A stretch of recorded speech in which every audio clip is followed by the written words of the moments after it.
Hey fam, welcome to the Steward Project podcast. For those of you who are new, welcome to my new podcast video vlog. And for those of you who have listened to previous episodes of the Steward Project podcast, I just want to say thank you. For those of you who have been listeners in the past, it's been a minute since I've recorded an episode. I don't know a lot about podcasting, but one of the things I do know is that you should probably be consistent and you should probably not take a 3-year hiatus between episodes. And for me, it has been 3 years almost to the day of my last episode. The reason for that being a little thing called the pandemic. I am a school social worker. I am the only school social worker in my district. So the last 3 years have been intense. So I want to come back and start back in this podcast space. For those of you who are watching this, obviously there's a new format. I'm going to be videotaping my podcasts and posting those also on YouTube. So you can either listen to the podcast if audio is better for you. But for those of you who know me, I like to talk with my hands, and I almost can't think if I can't talk with my hands. So this format gives me the ability to do that. The other thing is I would really love to be able to show some pictures or share some data or facts or information with you all. And while I can certainly verbalize that, it's helpful sometimes to see it. I'm a visual learner, so for me, it's very helpful if someone's talking about something for me to be able to see it. Even if it's an article, for me just to be able to see the title or the way the paper is formatted is helpful. I also want to just be able to provide graphics and things like that as I'm talking about things whenever I can. So thank you again for those of you who've stuck with me and have listened to the previous 19 episodes of my podcast. This is episode 20. And in this episode, what I'd like to do is just catch you up on where I've been for the last 3 years and talk a little bit about that little panty that we had. Because now that we are done with COVID, we're all moving on. And I think we're having a little selective amnesia about the last 3 years, which is healthy for many of us, right? It's a little healthy dissociation. But there's some things that I really want to call our attention to. Things that have happened during the pandemic and things that are kind of still coming out of the pandemic. So I want to start by saying, I am a school social worker.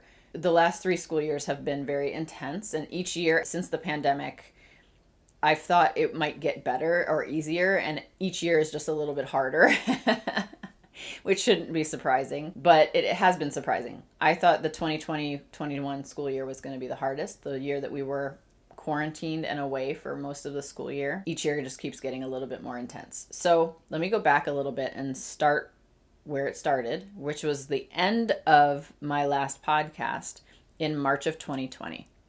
So my last podcast was about the possibilities and opportunities in the pandemic, which I still stand behind.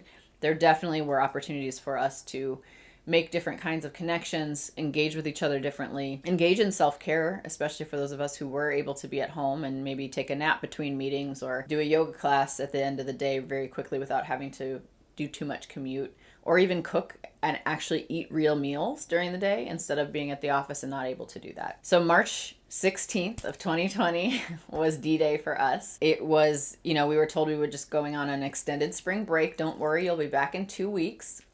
Famous last words. And then we were out of school for a full year, almost a year and a half. Now, I live in California, the Bay Area of California. So California, every state did things a little bit differently. Personally, I think California did it very well. I'm very proud of the decisions that our public health department made. And I know it wasn't easy. I also want to give huge thank you and kudos to anybody who's in public health right now or throughout the pandemic. Anyone who's in healthcare, anyone who's a helper, healer, or change maker, right? If you're in schools, you were in healthcare, you were in any of the industries surrounding those two, you were doing caregiving, you were taking care of family, first responders, all those folks. This has been a very intensive series of years for all of us. So we were sent home. Students were learning online. Teachers were teaching online. As a school social worker, my job was to go and make sure students were engaged. And what that meant was if a kid isn't, turning on their laptop or they're not on their screen or a teacher hadn't seen them for a while, it was my job to first, of course, call the parents and find out what the need was, but then do a home visit just to make sure the student was safe. Because if we can't see them in class and they're not on the screen, we don't know, are they still there? Are they still enrolled? What was the deal? So I did a lot of home visits over the pandemic year. In fact, I did more home visits over that pandemic year than I've done in my whole social work career of almost 20 years. Now, unless you're a CPS caseworker or an actual home visitor, most social workers don't do a lot of home visits. Even school social workers, I mean, occasionally I do some for truancy if a kid's not showing up at school. I might do 20 home visits in a year, maybe 50 in a whole school year, right? 180 days. I did about 70 some home visits over the pandemic. Some to the same families. They weren't coming online and things like that. But what I noticed when I was doing those home visits was some families were just simply overwhelmed and shut down. And that happened with a lot of families. Families that were overwhelmed by all the COVID news and the COVID restrictions and the back and forth of what was needed and what wasn't was very overwhelming for a lot of folks. And I want to remind us again, this might be the selective amnesia piece. There was a period of time where we were getting new information almost daily, if not hourly, that was shifting the landscape of how we interact together. What is the distance apart from each other? Do we wear masks? Do we not wear masks? What's the vaccination looking like? So there was a period of uncertainty for sure. And that impacted a lot of our families that didn't understand what was going on or were just overwhelmed by it. And a lot of those families shut down. A lot of those kids shut down and just weren't able to get online. Then I had families that had lost their jobs because a lot of the service industries shut down during COVID. And some of those jobs never came back or are just now coming back 3 years later. So I had parents who lost their jobs completely during the pandemic for a full year. And luckily there were federal and state supports. So there was rent relief support. I think I helped 53 families navigate through the rent relief process. There was funding for unemployment or kind of COVID related unemployment. So that helped a few of the families. But I do live in the Bay Area where there are families that are undocumented who weren't able to pull into that kind of funding. So those families were kind of on their own. Many of those families then left the area to go live with relatives in states that are the cost of living is a little more reasonable. Because those of you who know the Bay Area know it is absolutely unreasonable to be able to live here on a barely living wage. So a lot of families had moved. Sometimes I would go to the home and no one would answer. I'd go a second time and maybe a neighbor would see me and be like, oh yeah, those folks moved like 3 months ago. So it was a lot about finding kids, getting them engaged, trying to figure out why they weren't. Sometimes it was delivering a hotspot, an internet hotspot, simply so they could get online. Sometimes it was sitting and helping them get onto the online platform. And that is really helpful as well. Just sitting down with them and getting into Google Classroom or whatever the online platform was that was working. So it was a lot of maintenance. I was running around quite a bit. I did get to work from home, but that was in between doing home visits and site visits and meetings and things like that. I really enjoyed the work from home aspect, as I mentioned at the top of this podcast, just being able to kind of create my own timeline for my day and make sure I got my work done no matter what. But it could, other than meetings, I could kind of structure my day however I wanted to. So if I needed to take a nap in the middle of the day, or if I wanted to cook myself lunch, I could do that. And that was really a wonderful thing. The challenge was that we saw some big impacts, obviously, on students during the pandemic. And that was a challenge for me as the only social worker in my district. Now, one of the bonuses of the pandemic, and it's not a bonus of the pandemic, but it was a result of the pandemic, let me put it that way, was that there was increased funding to support families that were struggling. There was also increased funding to support our McKinney-Vento kids in schools. And McKinney-Vento is the federal law that supports homeless education. That is the law under which I work with homeless youth in the schools. And there was a flood of funding for those families, which was very helpful. It allowed us to make sure those kids had their laptops, they had their hotspots. I almost said Air Maxes, hotspots. To make sure that we could provide food for families, we could provide rent relief for families, and we were able to do that. That was very, very helpful, and I really appreciate that some of that funding is continuing. A lot of that funding will be done in 2024, which makes sense, but it was really helpful to be able to have that funding for a period of time. There was a lot of shifting that has happened in the last 3 years. So once we were able to come back to school, which was the 21-22 school year, so the end of the 1920 school year was when COVID hit and the pandemic hit. So the end of 2020, the 2020 school year. Then we had the 2021 school year, and that was the year we were fully home and online. Then we brought kids back into school the 21-22 school year, and now currently we are in the 22-23 school year. So right, we're in 2023, end of the school year, Hallelujah. We're just about to have spring break, and then it's the end of, only 6 weeks left of school. Everybody knows exactly how many days and hours there are left. So it's been a full 3 years, and the last 2 years of having kids back in classes has been intense, you all. Oh my goodness. Where do I even begin? Well, if you have kids, you know. If you are in education, you know. Our kiddos, oh man, the pandemic has impacted them. Now, I'm not being alarmist here. I'm not trying to say the sky is falling, but there are a group of kids that we will need to watch for a while. The children who were in, I'm going to say 4th through 9th grade during the pandemic year. So if they were in 4th through 9th grade during the 1920-20 school year or the 2021 school year, those kids we really need to keep an eye on for development, because those are the kids that truly lost crucial parts of their developmental stages during the pandemic. They lost peer-to-peer connection.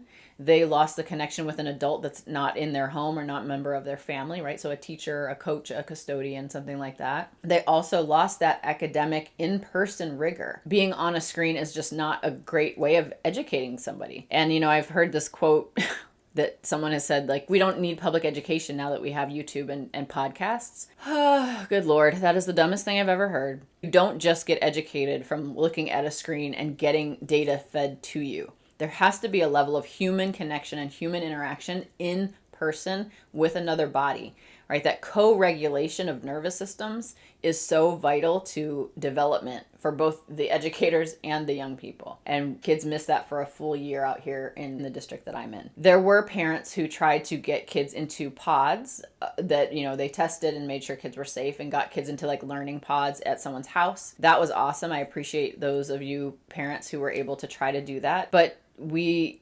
overall are seeing that lag. And what that's showing up like now, or what that looks like now, is kids being very, very immature. So we are seeing immature behavior across the board. Whether it's peer-to-peer or an intimate relationship, these kids don't know how to be in relationship with each other because they miss that developmental step. So we have kids that will break up with a boyfriend or girlfriend and it's the end of the world. They want to kill themselves. We do a suicide assessment. We have kids who, groups of young kids as friends who are very toxic with each other, but we are seeing a level of toxicity and or anxiety within relationships. And it's very interesting to see. It's very different than we saw before the pandemic.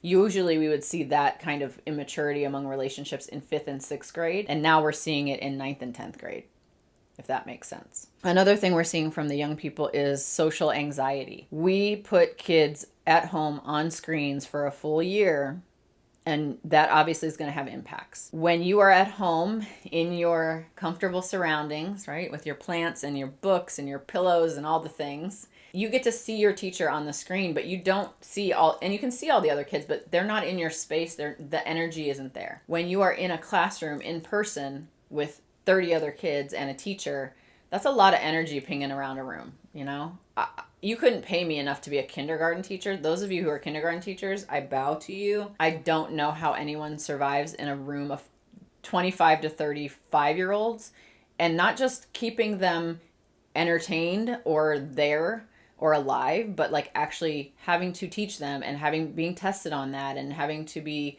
have different requirements and help them learn. I think parents got a taste of what public teachers go through on a daily basis. And I want to just remind those of you who are parents with kids at home during the pandemic, if your kids got on your nerves at some point, I hope you were able to take a moment, remember that teachers have about 30 of those kids all in their same class.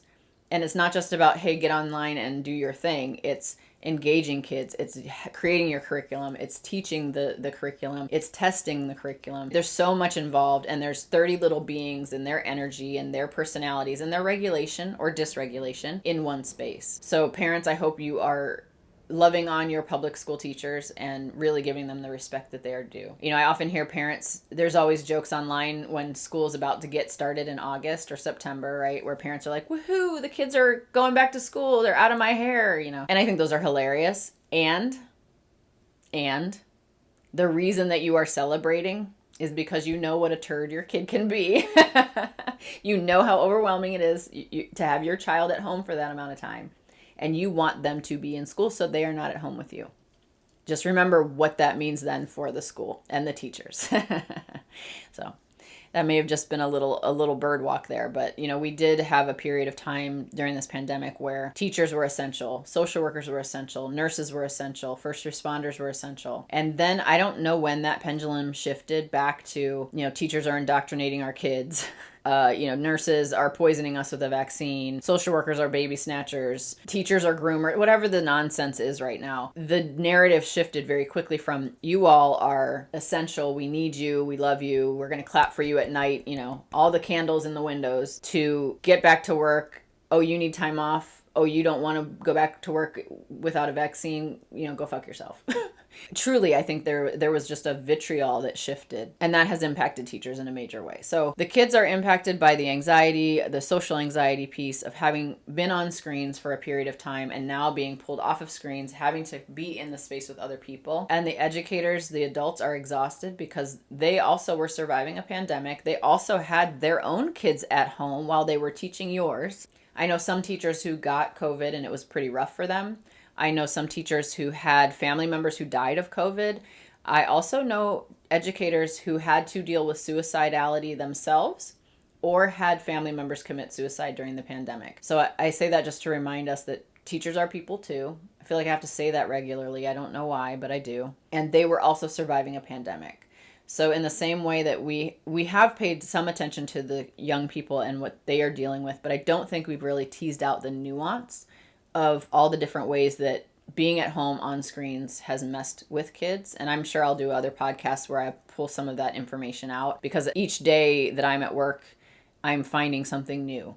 I'm talking to young people. I'm hearing what they're saying. I'm hearing the terms they're using and the way they're describing things. And it's very interesting. And I'm just straight up asking them, like, what was the pandemic like for you? And what is it like being back in school? And that's what they're sharing. So I will probably share more in another podcast as things continue to shift. But what I know now is there is social anxiety. There is a level of immaturity. There is a level of overwhelm by being back to normal without really the kind of a slow roll back in. I know when we first brought kids back to school in person, it was just, okay, we're back on a Tuesday. You're back to 6 periods with 3,000 kids on a campus. And I heard from so many kids. We started on a Tuesday, and then that following Monday, I heard from so many kids who said they were exhausted over that weekend and they just slept. All day Saturday, all day Sunday, that first weekend of school, they slept because they were so exhausted by the energy they were absorbing by the other kids and everybody else in the space. It was pretty interesting to hear the way the kids were saying it. Kids just saying, I feel so drained. I feel empty. I don't know why I'm so exhausted. I did have one kid who was able to say,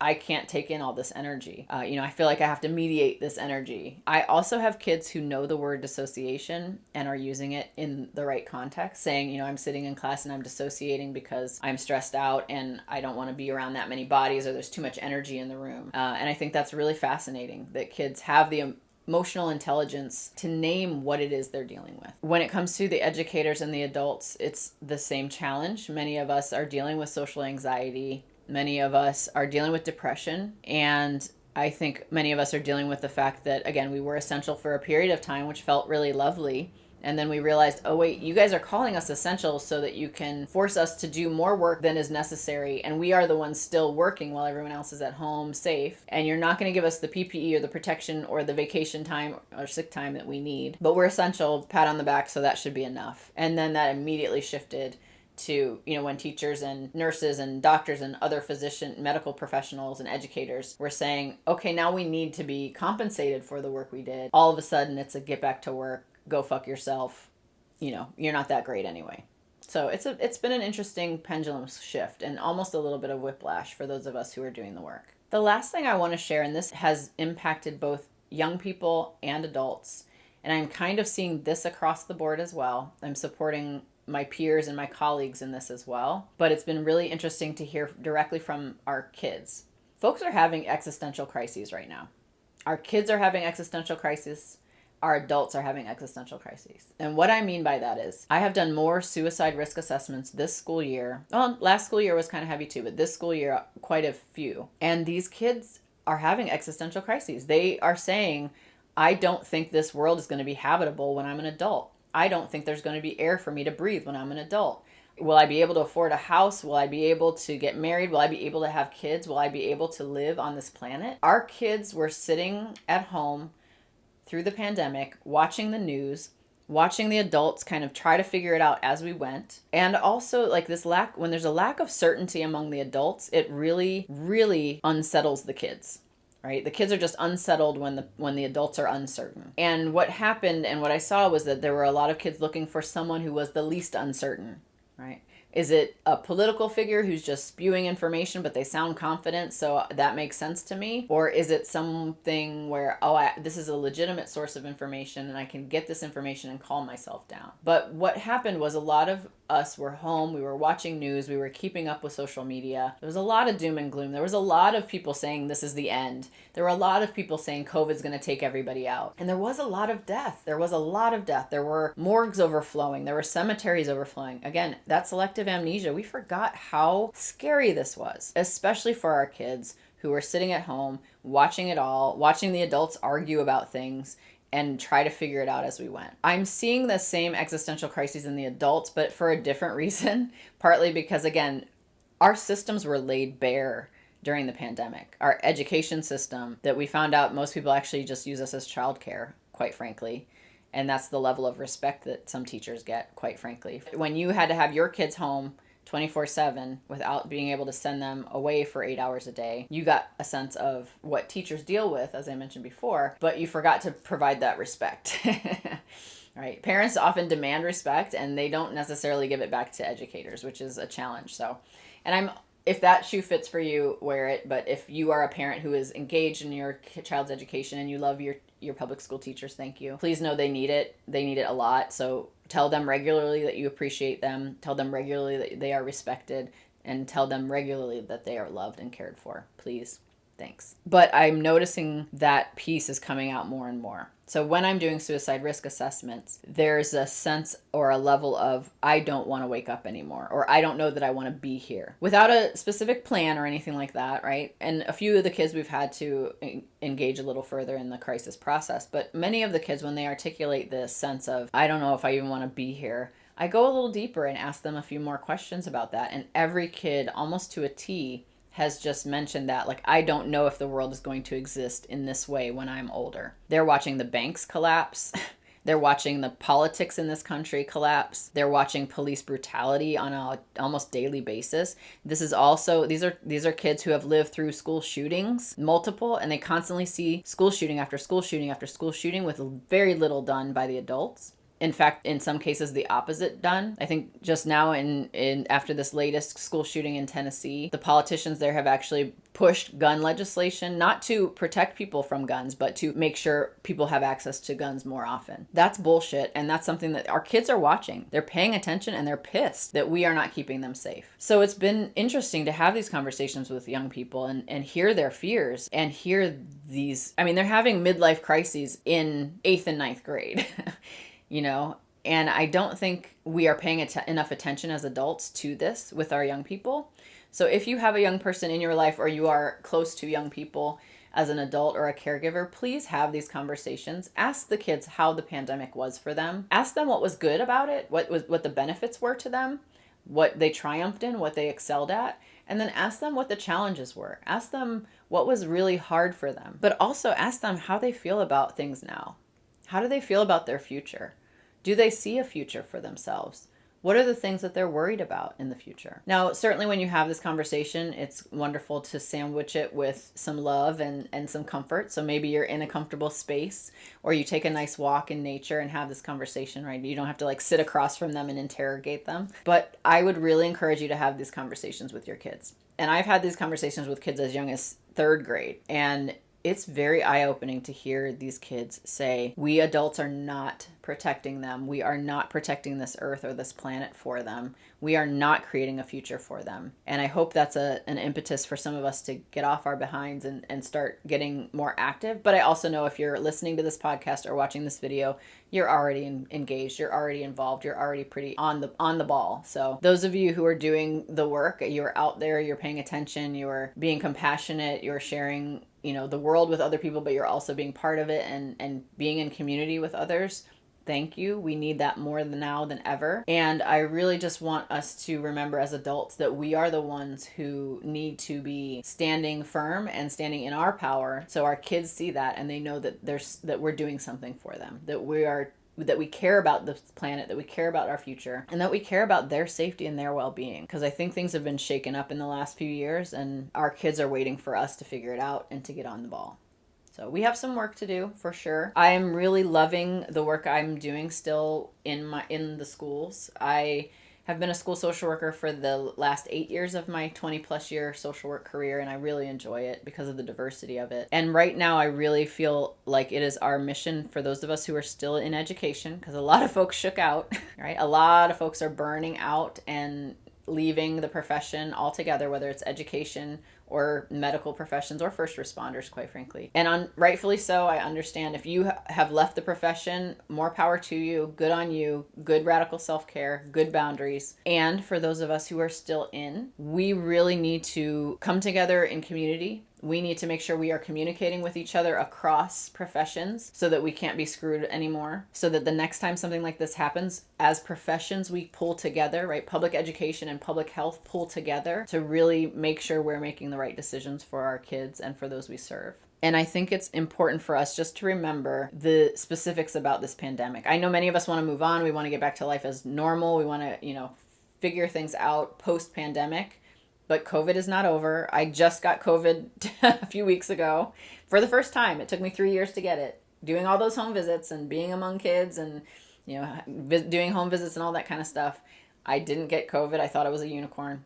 I just got it. And it wasn't so bad because I was vaccinated, right? I didn't have to go to the hospital. I didn't even get a fever. It was more just body aches and exhaustion, which I was just like, oh, it's Tuesday. It's Tuesday as a social worker. And then it's like, oh, no, you have COVID. It was actually a Tuesday that I tested at work and had to leave work immediately in quarantine. Again, I just want us to remember what the pandemic was like, both for us and for the young people that we serve, and to not forget it and to not make light of it. We also don't have to cause any chaos around it, right? It's not like we've ruined kids forever, but we must pay attention to the impacts of the pandemic, ask kids or other people, talk to people about their experiences in the pandemic. And then on the back end, as we move forward, we really need to pull together and create communities so that when the next pandemic comes, we have a flow, we have connection, we have community, and we have a way of communicating with each other and continuing to live life in a way that won't paralyze us as much. I want to give a big shout out and a lot of love to anybody who was in public education during the pandemic, anyone who was in public health during the pandemic. Big shout out to Dr. Sarah Cody here in Santa Clara County Public Health Department. She did a phenomenal job, yeoman's work, keeping us up to date and with clear communication as much as was possible. Anyone who was a first responder during the pandemic, anyone who was in the medical field during the pandemic, anyone who was in the nursing, well, that's a medical field, but the caregiving field, right? So nursing homes, things like that. I just want you all to know how much I appreciate the work you did. All my fellow social workers as well, right? That work that we've done over the last several years is vital if we were doing it well, right? Many of us, we locked it in, we did the work, we supported folks who needed to be supported. And I feel like for some of us, we're having a little bit of that hangover come down now, where we're starting to feel burnt out and overwhelmed ourselves. And I'm going to talk a little bit about burnout, obviously, and how we pulled ourselves back, but I really just want to give you all some love and know, as a fellow helper, healer, and change maker, I see you. I know the work you did. I work with you side by side. I appreciate you so much. If no one else has told you, I appreciate you. You are respected, and I love you. So thank you all so much for this podcast back. I definitely am in this space again. Obviously, being the only social worker in my school district over the pandemic has made it almost impossible for me to be consistent with these videos and with these podcasts. But I am making this commitment for this community because it's important that we, again, build that community back. And I really want my fellow helpers, healers, and change makers to have a space where you can see your life reflected and have a space where we can all kind of drop the professionalism a little bit, drop the BS, drop the socialization, and just have direct conversations. Those of you who know me know I'm a straight, no BS kind of person. A little woo-woo, a little WTF. But I don't mince words, and when I see something that we need to address, I think we have to talk about it. So I will be bringing those things to you. So if you like the podcast, if you like this video, if this topic is resonating with you at all, please subscribe or like this video. I think that's what I'm supposed to be telling you. I'm new to this, so do all the things. I don't know where to point. Hit all the buttons, tell me that you like the podcast or the subject matter. Also, if you are a student who has survived the pandemic, please comment below and let me know what that was like for you. Let all of us know what that was like for you. If you are an educator, if you were in the healthcare field, if you were a social worker, if you were a first responder during the pandemic, and you have anything to add to this conversation, or you're seeing the same things, please comment below. I would really love to hear more from you. And certainly if there are any other topics that you would like me to rant about, please leave those in the comments as well, and I will certainly get to them. We've got a lot of time together. I am going to do this more consistently, and I really want to build this community for all of us. Thank you again so much for coming back to the podcast or being new here, and I look forward to the next time we get to spend together. Bye, fam.